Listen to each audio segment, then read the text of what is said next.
نحمد ونصلي على رسوله الكريم اما بعد فاعوذ بالله من الشيطان الرجيم بسم الله الرحمن الرحيم ان الله وملائكته يصلون على النبي يا ايها الذين امنوا صلوا عليه وسلموا تسليما اللهم صل على محمد وعلى آل محمد اللهم صل على سيدنا ومولانا محمد وعلى آله وسلم رب زدني علما سبحان ربك رب العزة عما يصفون سلام على المرسلين والحمد لله رب العالمين۔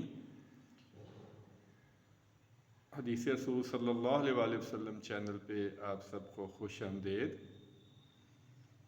آج بھی ماشاءاللہ ایک بہت ہی اہم بیان ہے۔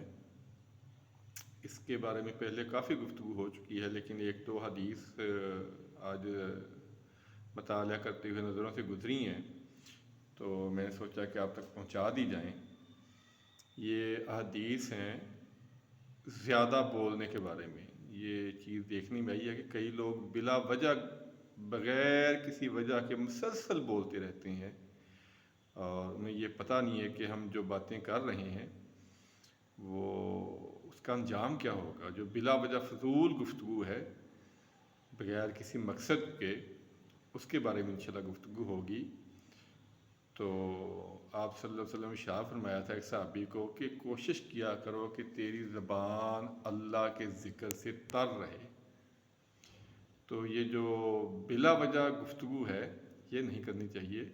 اللہ کا جو ذکر ہے وہ انسان کو فائدہ دیتا ہے۔ یہ جو گفتگو ہم کرتے ہیں فضول، اس میں بہت سارے ایسی ہم باتیں کہہ جاتے ہیں جن کا ہمیں احساس تک نہیں ہوتا، اور وہ جو الفاظ ہیں وہ ہمیں جہنم میں لے جانے کا باعث بن سکتے ہیں۔ آپ کہہ رہے ہوں گے شاید کہ گفتگو سے انسان کس طرح جہنم میں چلا جاتا ہے، تو ایک حدیث پہلے ہم سن لیتے ہیں تاکہ انشاءاللہ اس کا پورا آپ کو ادراک ہو جائے گا کہ جو فضول گفتگو ہوتی ہے وہ انسان کے عذاب کا باعث بنتی ہے۔ سنن ابن ماجہ میں حدیث موجود ہے 3970 بخاری شریف میں 6478 ترمذی شریف میں 2314 یہ تین میں نے آپ کو کتب حدیث کے حوالے بتا دیے ہیں، اور اس کے راوی ہیں حضرت ابو ہریرہ رضی اللہ تعالی عنہ۔ وہ روایت کرتے ہیں کہ نبی پاک صلی اللہ علیہ وسلم نے ارشاد فرمایا کہ انسان اللہ تعالیٰ کی ناراضگی کے الفاظ جو ہے وہ بولتا ہے، اور ایک جگہ ہے کہ ایک کلمہ بولتا ہے، ایک روایت میں ایک کلمہ بولتا ہے، اور اس کی وہ نحوست اور کفر کو محسوس نہیں کرتا۔ وہ جو گفتگو کر رہا ہے اس میں کوئی حرج محسوس نہیں کرتا۔ وہ ذرا توجہ اور غور سے سنیے گا۔ نبی پاک صلی اللہ علیہ وسلم نے فرمایا کہ انسان اللہ تعالیٰ کی ناراضگی کے الفاظ بولتا ہے، اور ایک حدیث میں ہے کہ ایک کلمہ بولتا ہے، اس ایک کلمے کی نحوست اور کفر کو وہ محسوس نہیں کرتا، یا وہ الفاظ کہنے میں حرج محسوس نہیں کرتا، لیکن اس کی وجہ سے وہ 70 برس تک جہنم میں جلتا رہتا ہے، 70 برس تک۔ اور ایک روایت میں ہے کہ وہ جہنم کے اس گہرائی تک گرتا ہے، یعنی اتنے فاصلے تک گرتا ہے جتنا پورب کا پچھم سے فاصلہ ہے۔ یہ جو بلا وجہ کی گفتگو یہ چیز دیکھنے میں آئی ہے کہ پہلے تو اللہ معاف کرے یہ خواتین کو عادت تھی، لیکن اب مردوں کی بھی عادت ہے یہ کہ فضول گفتگو کرتے رہتے ہیں، بلا وجہ بولتے رہتے ہیں، جس کا کوئی نہ، اسے پنجابی میں کہتے ہیں کوئی سیر ہے نہ پاؤں ہے۔ یہ جو فضول گوئی ہے یہ بالکل بھی یہ ٹھیک نہیں ہے۔ ایک اور حدیث ہے، بہت پیاری حدیث ہے، یہ بھی ترمذی شریف کی حدیث موجود ہے، یہ 2407 نمبر ہے اس کا، 2407، کہ نبی پاک صلی اللہ علیہ وسلم نے ارشاد فرمایا جب انسان صبح کرتا ہے، یعنی جب دن کا آغاز ہوتا ہے، تو انسان کے جو سارے جسم کے اعضاء ہیں وہ زبان کے آگے عاجزی سے کہتے ہیں کہ ہمارے معاملے میں اللہ سے ڈر، کیونکہ ہم تیرے ساتھ جڑے ہوئے ہیں۔ اگر تو سیدھی رہی تو ہم بھی سیدھے رہیں گے، اور اگر تو ٹیڑھی ہوگی تو ہم بھی ٹیڑھے ہو جائیں گے۔ یہ زبان کے آگے جو اللہ نے 32 دانتوں کا پہرا بٹھایا ہے، اسی لیے بٹھایا ہے کہ اس کو کنٹرول میں رکھا جائے۔ لیکن وہ کسی نے بہت پیاری بات کہی ہے کہ زبان کا وزن تو بہت ہلکا ہے، لیکن بہت کم لوگ اسے اٹھا پاتے ہیں۔ بہت کم لوگ ہیں کہ جو زبان کے وزن کو برداشت کر لیں۔ اس لیے اس کا جو استعمال ہے، اس کے بارے میں ماشاءاللہ زبان کے فتنوں کے بارے میں بڑی تفصیلی گفتگو ہو چکی ہے، آپ اس چینل پہ سن سکتے ہیں۔ آج تو بس ایک دو حدیثیں جو نظروں سے گزری تھیں، مجھے ایسا لگا کہ جیسے پہلے بیان نہیں ہوئیں، تو اس لیے وہ آج بیان ہو رہی ہیں۔ ایک اور حدیث ہے ترمذی شریف میں 2027 نمبر ہے اس کا، اور مسند احمد میں 269 نمبر، اور اس کے راوی حضرت ابو امامہ رضی اللہ تعالیٰ عنہ ہیں۔ وہ روایت کرتے ہیں کہ نبی پاک صلی اللہ علیہ وسلم نے فرمایا، حیا اور کم گوئی ایمان کی دو شاخیں ہیں۔ حیا اور کم گوئی یعنی کم بولنا، یہ ایمان کی دو شاخیں ہیں یہ۔ اور پھر آپ نے فرمایا فحش گوئی اور کثرت کلام، بےہودہ گفتگو کرنا اور بلا وجہ بولنا، یہ نفاق کی دو شاخیں ہیں۔ اب اس سے زیادہ تو کوئی مجھے سمجھ نہیں آ رہے الفاظ جو استعمال کیے جائیں۔ حضرت ابو بکر صدیق رضی اللہ تعالیٰ عنہ نے بہت پیاری بات فرمائی تھی۔ آپ نے فرمایا تھا، میں جب بھی پچھتایا بولنے پہ پچھتایا، کبھی چپ رہنے پہ نہیں پچھتایا۔ یہ جو خاموشی ہوتی ہے، یہ بہت بڑی طاقت ہے، بہت بڑی طاقت ہے خاموش رہنا۔ ہاں جہاں ضرورت ہو وہاں بولنا چاہیے، کوئی کام کی بات ہو، کوئی دین کا مسئلہ ہو، یا کوئی گفتگو ہو اپنے گھر والوں سے، کوئی میل جول ہو، یہ نہیں کہ بالکل گونگے بنے رہنا، لیکن جو بلا وجہ فضول گفتگو ہوتی ہے، بےہودہ گفتگو ہوتی ہے، یہ جو ہے یہ کسی حال میں بھی جائز نہیں ہے۔ اور ایک اور حدیث ہے،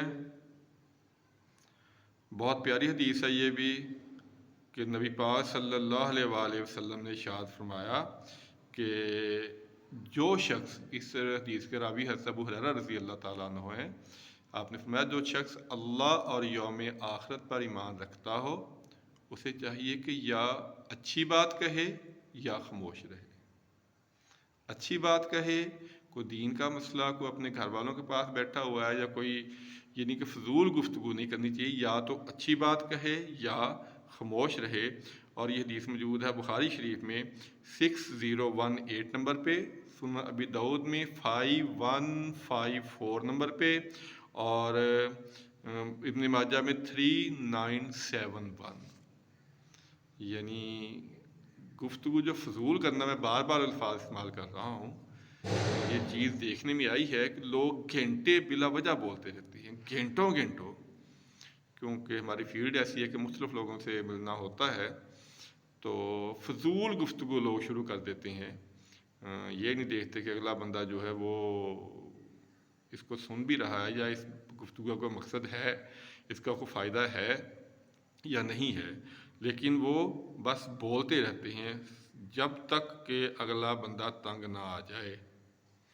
اور ایک اور بہت پیاری حدیث ہے، یہ بھی ہمیں بہت بری عادت ہے کہ ہم کسی کے بارے میں بدگمان بڑی جلدی ہو جاتے ہیں، کسی کے بارے میں ہمارے ذہن میں نیگیٹو چیزیں بڑی جلدی آتی ہیں۔ یہ سن لے ذرا حدیث، ترمذی شریف میں 1988 نمبر پہ حدیث موجود ہے، بخاری شریف میں 5143 نمبر پہ، مسلم شریف میں 2563 نمبر پہ، اور سنن ابی داؤد میں 4197۔ ابو ہریرہ رضی اللہ تعالیٰ عنہ اس کے راوی ہیں کہ آپ صلی اللہ علیہ وسلم فرمایا کہ بدگمانی سے بچو۔ جو ہم دوسروں کے بارے میں خود ہی اندازے لگا لیتے ہیں، وہ ایسا ہوگا، وہ ایسی ہوگی، وہ ایسا کرتا ہوگا، ایسا کرتا ہوگا، آپ نے فرمایا بدگمانی سے بچو، کیونکہ بدگمانی سب سے جھوٹی بات ہے۔ کسی کے بارے میں حسن ظن رکھنا چاہیے ہمیں، نہ کہ ہم اس کے بارے میں صرف نیگیٹو چیزیں اپنے ذہن میں بٹھا لیں۔ یہ بہت بڑی جو ہے یہ گناہ کا کام ہے۔ تو ہمیں کوشش کرنا چاہیے کہ جو یہ زبان کا استعمال ہے، اس کو ذرا کم کرتے ہیں ہم، میں نے عرض کیا کہ دیکھنے میں یہ چیز آئی ہے کہ فضول گفتگو لوگ کرتے رہتے ہیں جس کا کوئی مقصد نہیں ہوتا. یہ کثرت کلام جو ہے، یہ زیادہ بولنا جو ہے، یہ نفاق کی علامت ہے. یہ نفاق کی علامت ہے. نبی پاک صلی اللہ علیہ وسلم نے فرمایا کم بولنا، یعنی کم گوئی جو ہے یہ، اور حیا، یہ جو چیزیں ہیں یہ ایمان کی دو شاخیں ہیں. تو زبان کا استعمال، زبان سے غیبت ہم کرتے ہیں، زبان سے ہم چغلی کرتے ہیں، زبان سے دوسروں پہ تہمت لگاتے ہیں، زبان سے ہی دوسروں کی عزتوں پہ حملہ کرتے ہیں. یہ جو ساری چیزیں ہم کرتے ہیں یہ ہم زبان کے ذریعے ہی کرتے ہیں. تو کوشش کرنا چاہیے کہ زبان کا ہم کم سے کم استعمال کریں. ایک بہت خوفناک روایت سامنے آ گئی ہے، پہلے بھی بیان ہو چکی ہے، اگر آپ نے نہیں سنی تو سن لیں ذرا. بخاری شریف میں یہ حدیث موجود ہے 4876 نمبر پہ، 4876 نمبر پہ، کہ نبی پاک صلی اللہ علیہ وسلم نے ارشاد فرمایا سب سے بڑا سود اور سب سے بڑی زیادتی، سب سے بڑا سود اور سب سے بڑی زیادتی یہ ہے کہ انسان کسی کی ناحق عزت سے کھیلے، ناحق کسی کی بے عزتی کرے. زبان سے ہی کرتے ہیں ہم. اور اکثر یہ چیز دیکھنے میں یہ ہے کہ جو لوگ کسی عہدے پہ بیٹھے ہوں یا کوئی چار پیسے آ جائیں ان کے پاس، تو وہ لوگوں کو ذلیل کرنا اپنا فرض عین سمجھتے ہیں بغیر کسی وجہ کے، بغیر کسی وجہ سے. وہ بیچارے مجبور ہوتے ہیں، کمزور ہوتے ہیں، بول نہیں سکتے آگے سے، لیکن جو ان کے دل میں بد دعائیں ہوتی ہیں وہ اگر ہمیں پتہ چل جائے تو شاید ہم اپنی عادت سے باز آ جائیں. اس لیے زبان کا استعمال بہت سوچ سمجھ کے کرنا چاہیے. کم گفتگو کرنی چاہیے، اچھی گفتگو کرنی چاہیے جس کا آپ کو خود یا کسی اور کو فائدہ ہو. اللہ تعالیٰ سے دعا ہے اللہ تعالیٰ ہمیں زبان کے فتنوں سے محفوظ رکھے. اللہ تعالیٰ ہمیں اچھی گفتگو اور مفید گفتگو کرنے کی توفیق عطا فرمائے. آمین ثم آمین. السلام علیکم ورحمۃ اللہ وبرکاتہ.